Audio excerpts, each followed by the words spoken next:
دیکھیے ہم دوہری مبارکبادی کے لائق اس لیے بھی ہیں، بہت سی مسجدوں میں حفاظ کرام آئے اور انہوں نے تراویح کی نماز پڑھائی، قرآن کو مکمل کیا، یقیناً وہ مبارکبادی کے قابل ہیں، مگر کوئی کہیں سے آیا، کوئی کہیں سے آیا۔ کیا یہ ہمارے لیے، آپ کے لیے، پورے محلے والوں کے لیے یہ خوشی کی بات نہیں ہے کہ وہ حافظ قرآن بھی اللہ پاک نے ہمارے محلے ہی میں پیدا فرما دیا،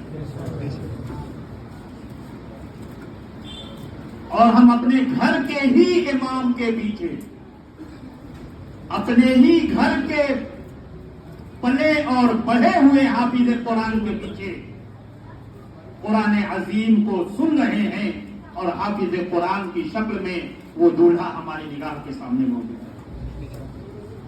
اس کو آپ ہلکے میں نہ لیجیے۔ اولاد سب کو ہوتی ہے، جس کو اللہ توفیق دیتا ہے، اور جب اولاد بڑی ہوتی ہے تو عام طور پر شادی بیاہ بھی سب کے ہوتے ہیں، مگر یہ توفیق کم لوگوں کو ملتی ہے کہ کسی کا بیٹا حافظ قرآن بن جائے اور محراب میں کھڑا ہو کر کے 30 پارے قرآن کی تلاوت کر رہے۔ یہ سعادت سب کو نہیں ملا کرتی، اس لیے میں اگر کسی بننے والے دولہا کو مبارکبادی پیش کرنے کا اگر حق رکھتا ہوں تو اس دولہے کے بنسبت اس حافظ قرآن کو لاکھوں مرتبہ زیادہ مبارکبادی پیش کرنے کا حق رکھتا ہوں، جس کو اللہ تبارک و تعالیٰ نے اس عظیم سعادت سے سفار۔ اللہ عز و جل نے قرآن عظیم کے اندر ارشاد فرمایا، جو آیت کریمہ میں نے تلاوت کی ہے، قاری صاحب نے ہم سے کہا 20 منٹ سے کم نہیں، اور آگے کے لیے کچھ کہا نہیں ہے تو پھر جزاک اللہ کی آواز بھی نہیں آنی۔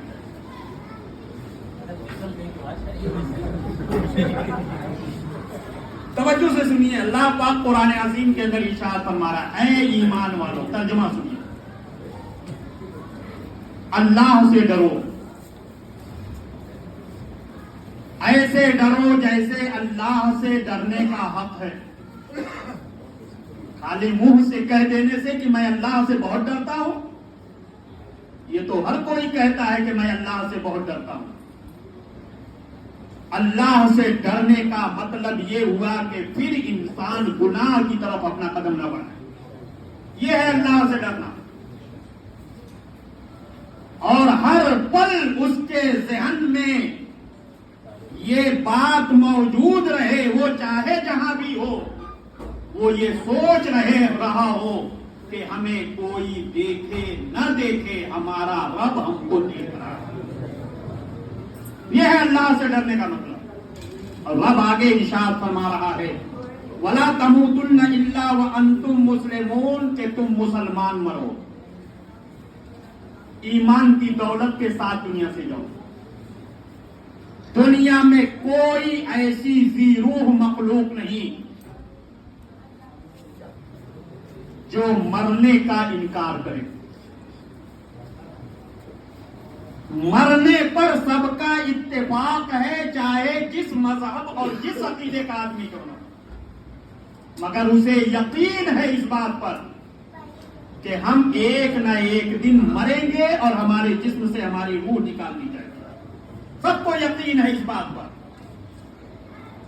کسی نے آج تک اس بات میں کوئی اپنی اختلاف رائے نہیں پیش کی ہے۔ بس بات یہ ہے کہ جب مرنا ہے اور ضرور مرنا ہے تو کامیابی کی موت مرنے کی کوشش کرنی چاہیے، ایسی موت کہ مرنے والے پر موت بھی رشک کرے، ایسی موت کہ مرنے کے بعد اللہ کی رحمتیں اس کا استقبال کریں، ایسی موت کہ دنیا سے جانے کے بعد جب اسے قبر میں دفنایا جائے تو آقا کائنات رحمت عالم صلی اللہ علیہ وسلم کی زیارت اس کو نصیب ہو اور وہ اپنے آقا کی بارگاہ میں محبتوں کی خراج پیش کرتا ہوا نظر، اور وہ موت ہے ایمان کے ساتھ دنیا جانے کی موت۔ دنیا سے جانے کی موت.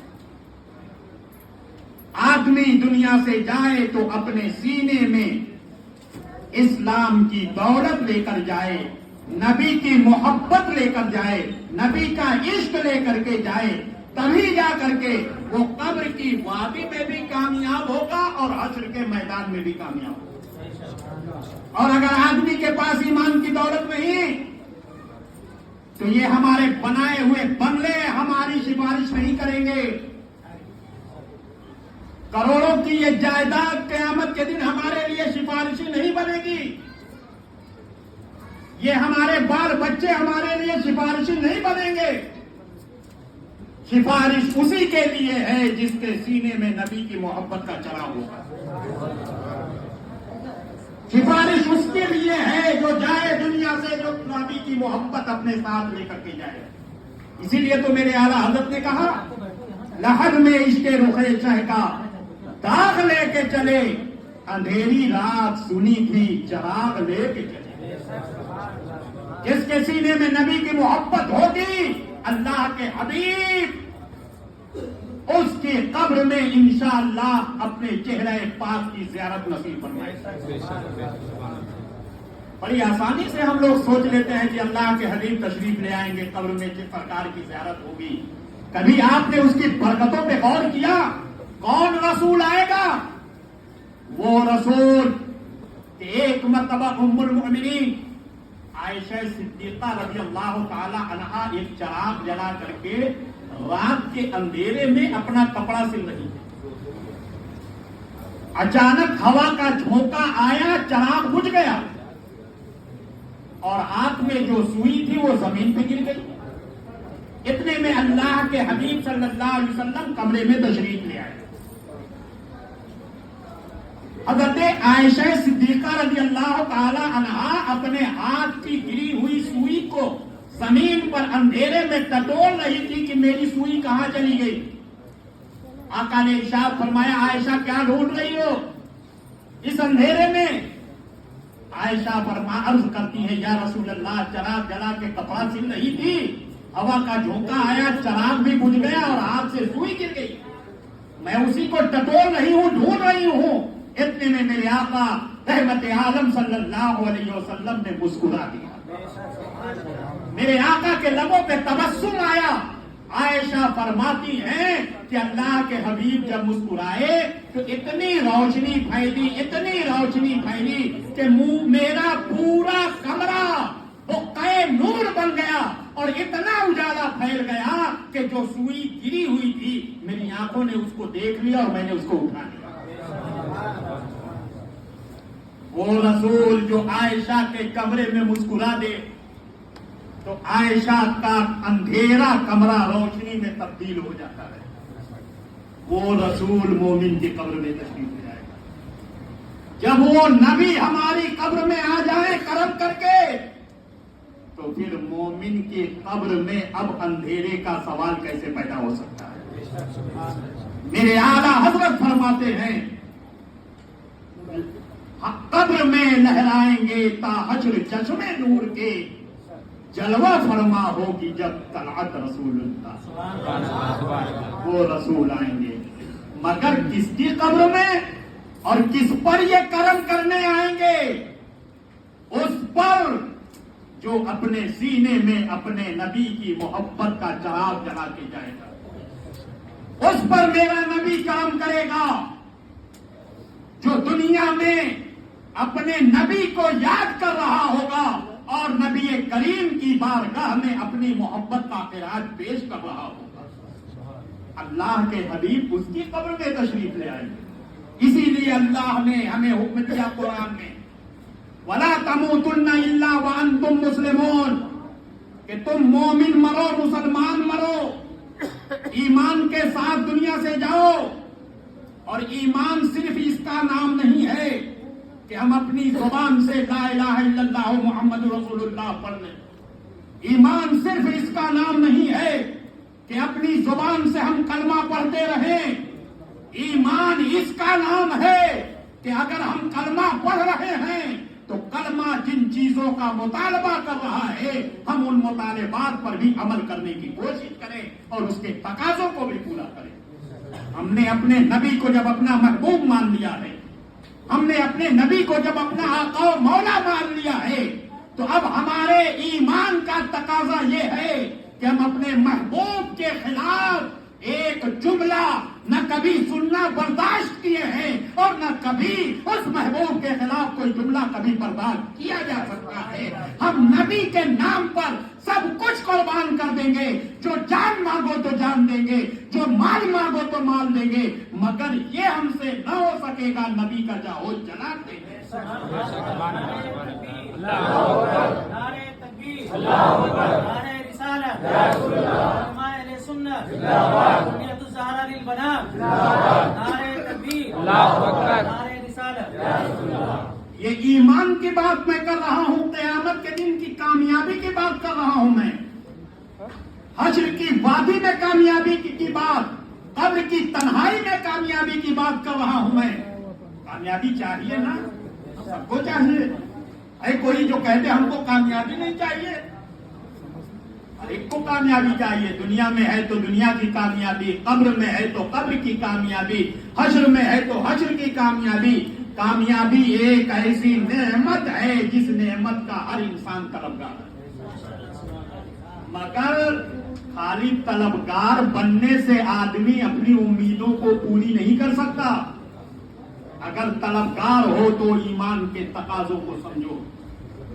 یہ شہادت گہے الفت میں قدم رکھنا ہے۔ لوگ آسان سمجھتے ہیں مسلمان ہونا۔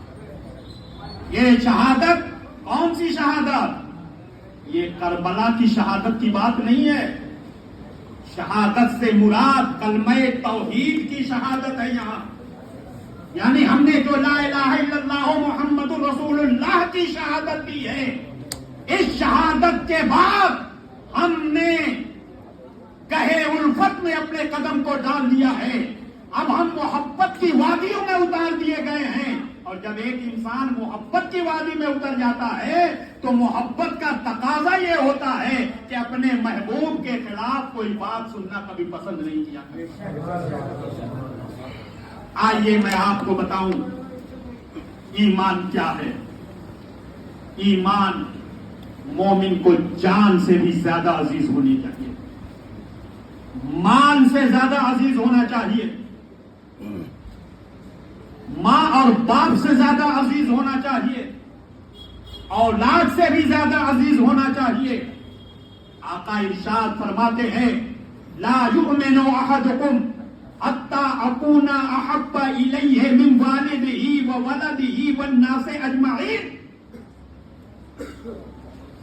تم میں کا کوئی بھی انسان اس وقت تک مومن نہیں ہو سکتا، خالی منہ سے کہہ دینے سے کہ میں مسلمان ہو گیا، مسلمان نہیں ہو سکتا۔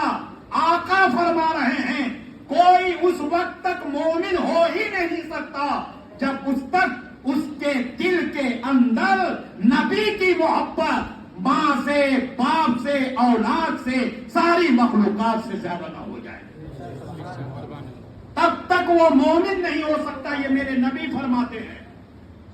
اب جب بات نبی کی آئے گی تو اولاد قربان کرنی پڑے گی، جب بات نبی کی آئے گی تو سرمایہ قربان کرنا پڑے گا، جب بات نبی کی آئے گی تو گھر و بار قربان کرنا پڑے گا، جب بات نبی کی آئے گی تو اپنا تن من دھن سب کچھ نبی کے نام پر قربان کر کے یہ کہنا ہوگا نبی سے جو ہو بیگانہ اسے دل سے جدا کر دیں، پدر مادر برادر جان و دل ان پر فدا کریں۔ یہ ہے نبی کی محبت کا مطلب، یہ ہے نبی سے عشق کا مطلب، اور یہ ہے ایمان کا مطالبہ۔ ایک مرتبہ سیدنا ابو بکر صدیق رضی اللہ تعالیٰ عنہ اپنے گھر میں موجود ہیں اور آپ کے صاحبزادے بھی۔ جنگ بدر کی داستان چھڑ گئی۔ جنگ بدر جب ہوئی تھی ابو بکر نبی کے ساتھ تھے، اور اس وقت تک ان کے صاحبزادے ابھی مسلمان نہیں ہوئے تھے تو وہ ابو جہل کے ساتھ تھے، کافروں کے ساتھ تھے۔ بعد میں وہ بھی مسلمان ہوئے، گھر میں بیٹھے، بات چلتے چلتے نئی اپنی کہانیاں چھڑ جاتی ہیں۔ ایسے ہی ذکر چھڑ گیا بدر کی سرزمین کا، بدر کی جنگ کا،